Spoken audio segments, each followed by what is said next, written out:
In this video, I'm gonna teach you how to use Revolut to pay with your phone. It's a very quick and easy process, so make sure to follow along.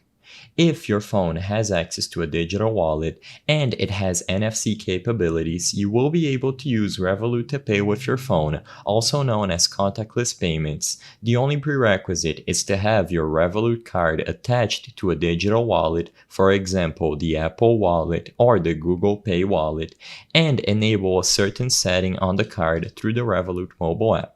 The first thing that you have to do is open the latest version of the Revolut mobile app and switch over to the Cards tab. Keep in mind that this might be visually different for you depending on your region, but all you have to do is go to the Cards tab and somewhere on the screen you will find the Add to Apple Wallet button. I'm gonna repeat myself, this might be visually different, but all you have to do is look for the Add to Apple Wallet or Google Wallet button. Once you select either of those options, it is going to get attached to a digital wallet.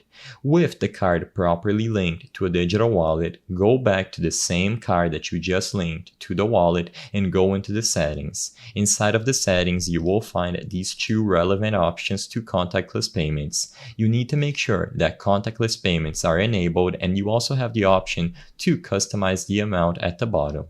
But as long as this option is toggled on and the card is attached to a digital wallet, anytime you see the Apple Pay or Google Pay symbols with the card attached, you can approximate your phone to the card reader, and as long as it has NFC capabilities, it is going to get used as a payment method. Make sure that the card is attached and set as default, and the payment should go through with your Revolut card.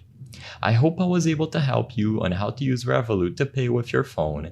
If this video helped you, please be sure to leave a like and subscribe for more quick and easy tips. Thank you for watching.